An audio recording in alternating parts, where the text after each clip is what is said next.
जेठानी जी, हुक्म। घबराने की कोई बात नहीं है। अगर तुम्हारे घर में कोई भी भूत प्रेत तो अगली सुबह जब तुम इसे काटोगे तो इसमें से रस की जगह खून की बूंदें निकलेगी।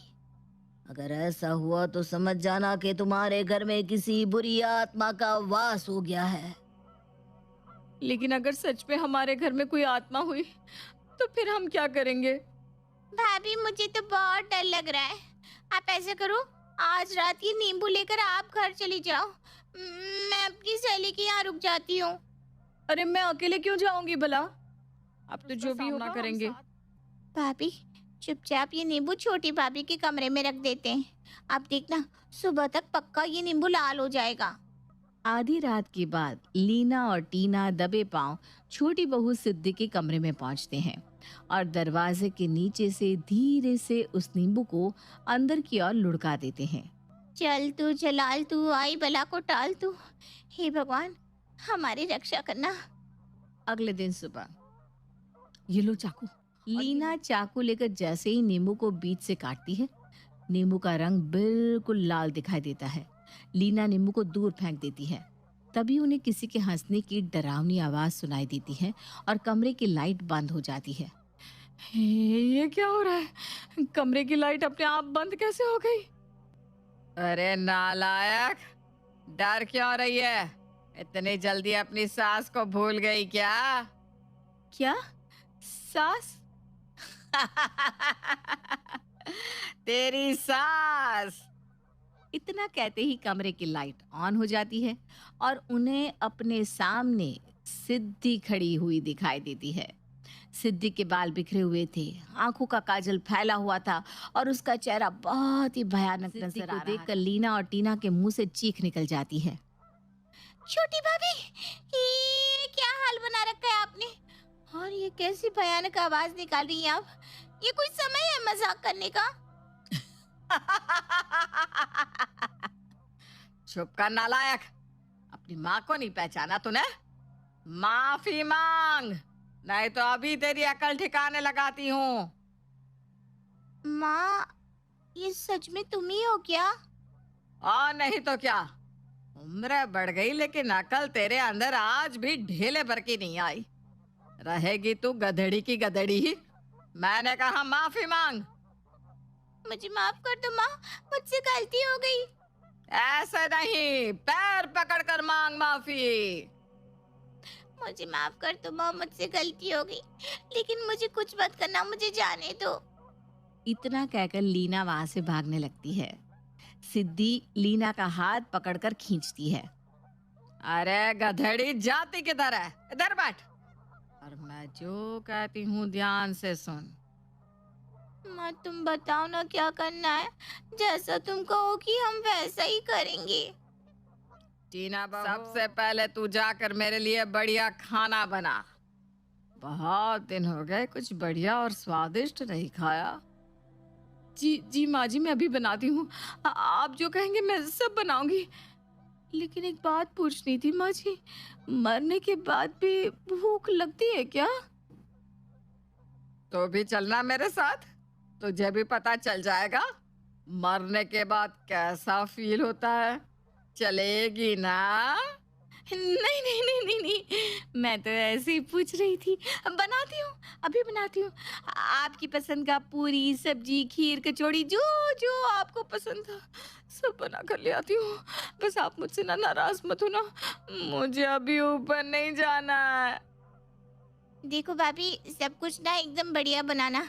माँ को शिकायत का कोई मौका नहीं मिलना चाहिए। ऐ गधेड़ी, तू इधर बैठकर क्या भाषण दे रही है? जितनी देर में टीना खाना बनाएगी ना, तू पूरे घर की सफाई करेगी। चल लग जा काम पर।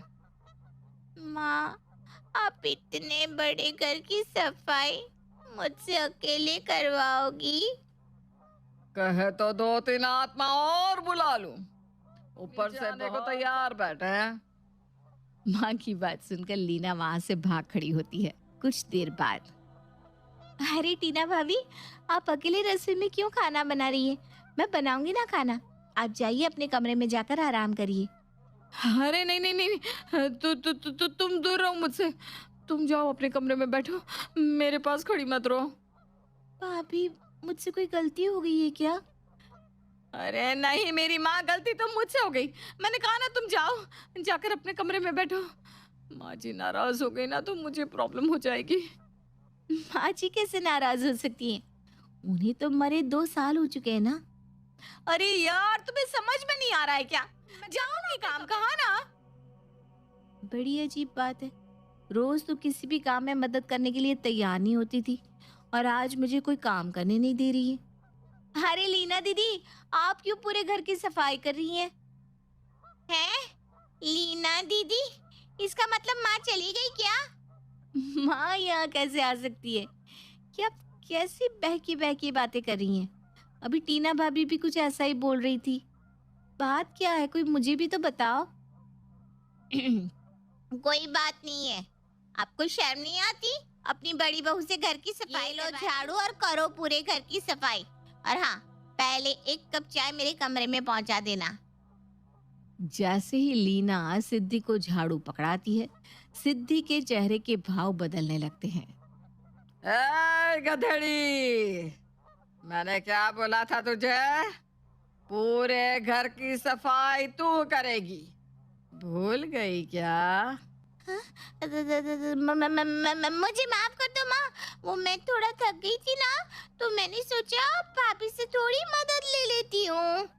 गधेड़ी, बहुत थकान हो गई ना तुझे? ठीक है, अब सिर्फ आज नहीं, आज के बाद हर रोज पूरे घर की रगड़ रगड़ कर सफाई तू ही करेगी।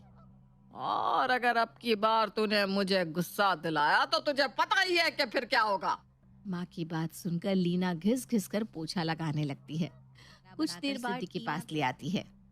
माँ जी, खाना बन गया है, आप खाकर बताइए ना कैसा बना है। ठीक है, रख दे इधर और जा जाकर मेरे लिए पान लगा कर ला। भूल गई क्या? मैं खाने के बाद मीठा पान खाती हूँ। हाँ हाँ, आप आराम से खाना खाइए ना माँ जी, मैं आपके लिए पान लेकर आती हूँ अभी। आपको खाना पसंद आया ना माँ जी? खाना बनाना भूल गई है तो बड़ी बहू, तेरे हाथ में अब पहले वाली बात नहीं रही। ला, पानी धर दे। और हाँ, तुझे पता है ना, पैर दबाए बिना मुझे नींद नहीं आती, इसलिए 1 गिलास गर्म दूध के साथ थोड़ी देर में छोटी बहू के कमरे में आ जाना। ठीक है माँ जी। टीना की जान। ये हुई ना बात, मेरा तीर एकदम सही निशाने पर लगा है। इन दोनों लीना और टीना की जोड़ी ने मेरा जीना दुश्वार करके रखा था। मैंने भी दोनों की अकल ठिकाने ना लगा दी तो मेरा नाम भी सिद्धि नहीं। अब ये दोनों मिलकर घर का सारा काम करेगी और मैं अपने कमरे में आराम। बस इतना ही नहीं, काम के साथ साथ अपनी सेवा भी करवाऊंगी। कुछ दिन पहले। सिद्धि, देवर जी ने इस महीने भी घर खर्च नहीं भेजा। तुम्हारा पति पैसे तो भेजता नहीं, हर महीने शहर से चिट्ठी भेज देता है, पैसे अगले महीने भेजेगा। ऐसा है ना कि तुम्हारा पति तो तुम्हें यहाँ छोड़कर भाग गया, लेकिन मैं तुम्हें यहाँ मुफ्त की रोटियां नहीं खिलाने वाली। आज से घर का सारा काम तुम करोगी, समझी? भाभी, आप ये किस तरह से मुझसे बात कर रही हैं? माँ जी ने कभी मुझसे इस तरह की बात नहीं की। अगर आपने पराग जी को व्यापार से बेदखल ना करा होता तो वो क्यों ऐसे शहर की खाक छानने के लिए जाते? माँ जी ने ऐसे बात नहीं की ना, तो तू ऐसा कर, माँ जी के पास। इस घर में रहना है तो हमारे हिसाब से रहना होगा।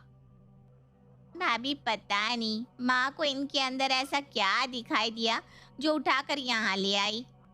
माँ जी की मौत के बाद टीना भाभी ने सब कुछ धोखे से अपने नाम करा लिया और हम दोनों पति पत्नी को सारी संपत्ति से बेदखल कर दिया। माँ जी के जाते ही मैं बहू रानी से नौकरानी बन गई। टीना भाभी का दिन रात हुक्म बजाने के बाद भी वो मुझे सुनाने का कोई मौका नहीं छोड़ती। भाभी, आप जो कुछ भी कर रही है ना, आत्मा को बहुत दुख पहुंच रहा होगा, उन्हें कभी शांति नहीं मिलेगी। अरे तेरी माँ जी ऊपर चली गई है और अब मैं तेरी माँ जी से नहीं डरती। और तू कान खोल कर सुन ले, अब मैं ही तेरी सास हूँ और मैं ही जेठानी। अगर इस घर में रहना है तो जो हुक्म जिठानी जी, ये कहना सीख ले। टीना का घर में दबदबा देख ननद लीना भी उसके साथ हो गई थी। लीना और टीना मिलकर अब सिद्धि के ऊपर रोब झाड़ती और तरह तरह घर के काम तो उससे करवाती ही, साथ ही साथ ताने देकर उसका अपमान भी करती। आखिर सिद्धि कब तक ये सब बर्दाश्त करती। एक दिन उसे इन सब से निपटने का एक आइडिया सूझा। क्यों ना मैं ऐसा नाटक करूं कि माँ जी की आत्मा मेरे अंदर आ गई है, लीना और टीना की अकल ठिकाने लगा दूंगी। सिद्धि आत्मा आने का ड्रामा करती है जिसमें लीना और टीना बड़ी आसानी से फंस जाते हैं। कुछ दिनों तक सिद्धि बड़े आराम से ये ड्रामा चालू रखती है कि सास निर्मला की आत्मा उसके अंदर आ गई है और जिठानी और ननद से घर के सारे काम कराने के अलावा अपनी खूब सेवा भी कराती है। लेकिन एक दिन आधी रात के समय सिद्धि की आंख खुलती है तो वो देखती है कि उसके कमरे में रखी रॉकिंग चेयर चूं चूं की आवाज करके हिल रही है। कौन है वहाँ? सिद्धि के पूछते ही चेयर हिलना बंद हो जाती है। सिद्धि उठकर चेयर के पास पहुंचती है तो देखती है कि चेयर बिल्कुल खाली है। तभी उसे अपने पीछे से आवाज सुनाई देती है। क्या हुआ, घबरा गई क्या? कौन है वहाँ? सिद्धि की इतना पूछते ही उसे अपने सामने अपनी सास निर्मला दिखाई देती है। ये नहीं हो सकता, ये बस मेरा वहम है। मेरा नाम लेकर बहुत राज कर लिया तूने इस घर पर। अब तू सबको सब कुछ सच बताएगी, समझ गई? माँ जी मैं तो बस। तू बताएगी या मैं तेरे अंदर आकर खुद सबको सच्चाई बताऊं? नहीं नहीं, मैं खुद बता दूंगी। सिद्धि जिठानी टीना और ननद लीना को बुलाकर लाती है। आज तक मैंने माँ जी बनकर आप दोनों से जो भी कहा, जो भी किया, वो सब एक नाटक था। क्या कहा? वो सब नाटक था? तू गई अब काम से। तुझसे सड़क किनारे भीख ना मंगवा दी ना तो कहना। अच्छा, तो तू मेरी बहू से भीख मंगवाएगी? ये किसकी आवाज है अब? सिद्धि उंगली से निर्मला की ओर इशारा करती है। माँ जी आप? हे भगवान, मुझे चक्कर आ रहे हैं। अगर तूने सिद्धि और पराग को जरा भी परेशान किया तो तेरी खैर नहीं, और जो कुछ भी तूने धोखे से छीना है चुपचाप वापस कर दे, वरना। मैं समझ गई, सब समझ गई माँ जी।